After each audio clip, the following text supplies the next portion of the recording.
सदाई करी मथे सिंध सुका दोस्त मिठा दिलदार आलम सब आबाद करे। काबिल एहतराम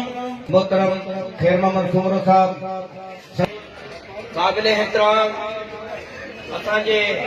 सिंध जो सदर स्टेज ते इहो शुक्र जो बद अदा कयां। साईं जन मीटिंग कराई आहे। स्टेज ते वेठल मुंहिंजा पेटे रफ्सन जा सरवान काबिल एहतराम गुलाम रसूल खान बर साहब शान में कोठाई आहे ऐं असांजे उस्ताद ॾाढा रही आहे। मां हिन खे अलविदा थी चवां छो त अलविदा कबो आहे जेको हमेशह जे लाइ हली वञे। उस्ताद अलविदा न थींदो आहे, उनजे लाइ पुरवकार जेकॾहिं तव्हां लफ़्ज़ इस्तेमालु कयो उहो बहितर रहंदो। सिर्फ़ु उस्ताद चई पुरवकार तकलीफ़ वठायूं इहो असांजे लाइ बहितर रहंदो। सिंध जे उस्तादनि जा काफ़ी मसइला आहिनि। 5 तारीख़ ते काबीना जो मर्कज़ी जेको असांजे इजलास को ठाहियो आहे वर्किंग कमेटी जो, यकीनन सिंध जे उस्तादनि जूं पूरे सिंधी जी जेके उस्ताद आहिनि या उन्हनि जा मसइला आहिनि उन सभिनी जूं नज़रूं इजलास में आहिनि ऐं मां बि ईअं थो कयां त मफ़ाहमत मसलहत ऐं ॿियनि सभिनी शयुनि खे पासीरो रखी यकीनन 5 तारीख़ ते मर्कज़ क़यादत को अहिड़ो बोड़ो फ़ैसिलो खणे जीअं सिंध जे उस्तादनि जा जेके करंट इशूज़ आहिनि उहे फौरी तौर ते हल थियनि। न त ॿी सूरत में मां सम्झां थो त उस्ताद आॾा वेठा आहिनि। जेको दोस्तनि प्रोग्राम रखियो आहे सभ खां पहिरीं त पूरे ज़िले दारू जे तालकनि जे सदूर उहिदेदारनि उस्तादनि खे जस हुजे ऐं मुबारकबाद जा मुस्तहकान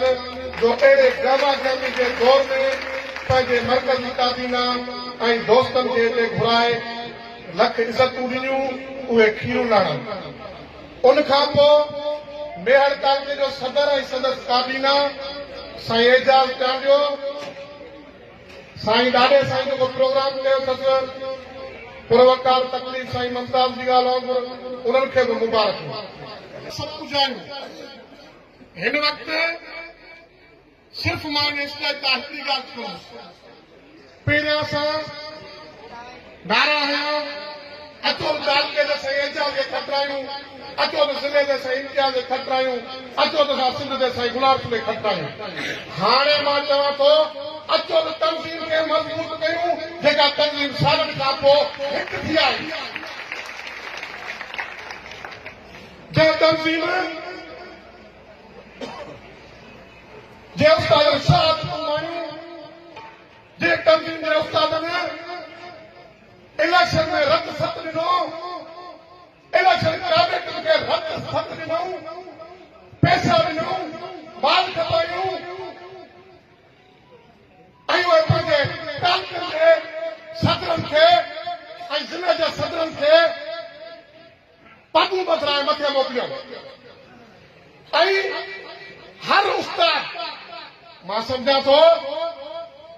त ही जेको उस्ताद वेठो आहे इहो सभु कुझु आहे। मां कुझु न आहियां। तव्हां सां गॾिजी इलेक्शन जी वर्क में राति ॾींहुं गुज़ारियो। इलेक्शन में पोइते रहिजी वञणु खटे अचण जी शइ आहे, ही का हार न हूंदी आहे। हाणे हिकिड़ो नारो हुजे उहो कहिड़ो हुजे सिंध जे सदर ऐं काबीना लाइ हुजे त उस्तादनि जा मसइला हल करायो ऐं निकिरो ॿाहिरि ऐं पेपर काट ते कयो, तारीख़ में कयो, हल ॾियो, सुख जो सार ॾियो। उस्ताद तव्हांजा मुतज़िर आहिनि मसइला हल कराइण लाइ। पर ॿियो नारो कहिड़ो हुजे त तंज़ीम खे कमज़ोर करण वारनि खे बख़्श न कयो वेंदो, उन्हनि जो घेरा कयो वेंदो, उन्हनि खे पंधु कयो वेंदो। जेको इदारनि खां भॼंदो उन इदारनि वारनि खे भॼण न ॾिनो वेंदो। जेकॾहिं मां ग़लति हुजां मुंहिंजे ज़िले जी वर्किंग कमेटी मां मसदर मूं वटि मौजूदु आहिनि सैयद नज़ीर अली शाह, गुलाम मुस्तफ़ा सोलंकी। उहे ॿई मुंहिंजो मुनासिबो कनि त पीर साहिब जॾहिं सिंध कोशान आहे, जॾहिं डिवीज़न कोशान आहे त तव्हां छो नथा अॻिते वधो ऐं मुंहिंजो कमु आहे पंहिंजे तालकनि खे टाइट करणु। अहिड़े नमूने सां तव्हां तंज़ीम खे मज़बूत कंदो जॾहिं हेठि खां वठी करे सभु दोस्त चवंदासीं इदारनि में अचो। 5 तारीख़ सिंध जे सदर वर्किंग कमेटी घुराई आहे। इदारनि जूं ॻाल्हियूं इदारनि में कबियूं तमामु बहितरीन ॾाढा दोस्त वेठा आहियूं कंहिंसां ॻाल्हाईंदासीं जॾहिं सिंध जो सदर जनरल बारी घुराए तालके जो सदर ऐं तालके जनरल सेक्रेटरी जो मेंबर आहे ऐं उहो उते ॻाल्हाए अचो हाणे इदारनि ॾे ऐं इदारनि मां पंहिंजा मसइला हल करायूं पाण ॻाल्हायो या असांखे सॼो त अंदर जी बात छॾियूं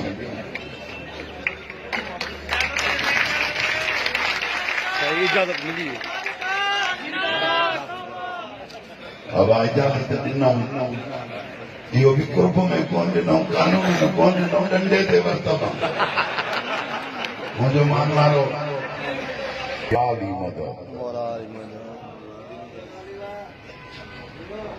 पहिरीं मुंहिंजी गुज़ारिश त दादू वारनि जी पार्टी में मर्कज़ खे घुरायूं नवाब शाह शहीद बेनज़ीराबाद जे तरफ़ां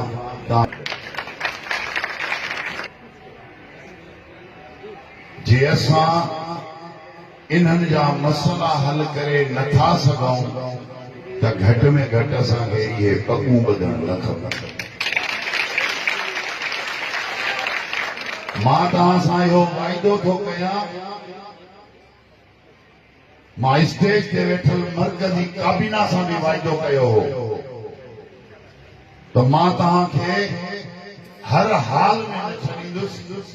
मां हर हाल में तव्हां सां गॾु हूंदुसि छो जो मुंहिंजी न अखि खीसे में हूंदी आहे न मुंहिंजी अखि कंहिंजी गाॾी में हूंदी आहे न मुंहिंजी अखि कंहिंजे पेट्रोल में हूंदी आहे मुंहिंजी अखि हूंदी आहे दोस्त जी इज़त में मां हिननि सां वाइदो कयो हो त चाहे भिक्षा हुजे चाहे हैदराबाद हुजे इलेक्शन मर्द थी लड़बी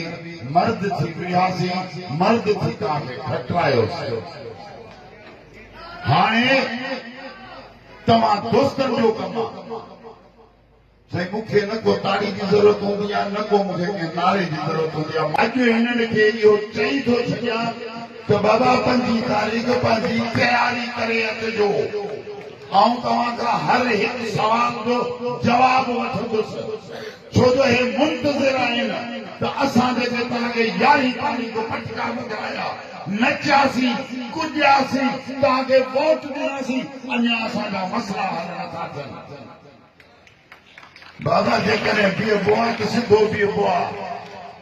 आउं तव्हां सां बीठो त सिधो बीठोसि हाणे आउं उस्ताद सिंध जे उस्ताद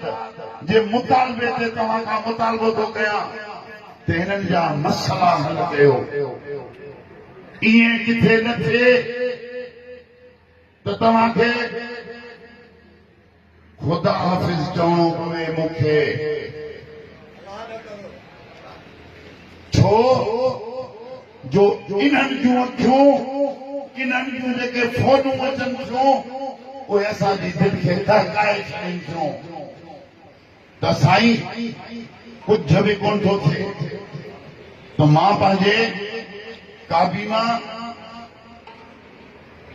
मां इहा उमेद रखां थो त 5 तारीख़ या उन खां पोइ हिननि जा जेके चार्टर ऑफ डिमांड में तव्हां रखियूं आहिनि शयूं उन्हनि खे क्लियर कयो उन्हनि खे गॾायो जे न त पोइ यार मुंहिंजी दादू वारी तकरीर शायदि जे आख़िरी मन त सुकोन बता भाई टोड़े कोन सघंदो पेट्रोल 11 तारीख़ मुस्तक़म थी वई मज़बूत थी वई ताक़तवर थी वई छो जेके बि दोस्त हुआ उन्हनि पंहिंजो ज़ोर आज़मायूं करे अची सीटूं संभालियूं ॿियनि दोस्तनि खे मां हथ ॿधी त ख़ुदा अहिड़ो को बि न कयो जंहिंमें असांजी पेट खे का नुक़सान का तकलीफ़ थी वारो वारे सां हूंदो आहे मल पहलवान में विढ़ंदा आहिनि न मल उहो हिकिड़ी वई त वई भला जे ही वई त वरी कंहिं ॿिए मेले में त बाबा यार ही वई त वरी कंहिं ॿिए साल मलाखड़ो थिए मुक़ाबिलो थिए इंतशारी न थिए अफ़रा तफ़री न थिए तो मुझे गुजारिश है पंहिंजे मरकजी काबीना खां मां उमेद थो रखां त असांजे उस्ताद बिरादर ऐं सॼी सिख जूं जेके नज़रूं तव्हां में आहिनि उहे असांखे पंहिंजे मरकज़ सां वेही मुशावरत कयो, पंहिंजी वर्किंग कमेटी जी मीटिंग में वेही लाहे अमल तयारु कयो, इन्हनि जा मसइला हल कयो, किथे ईअं न थिए त सुभाणे कंहिंखे काश करणो पवे।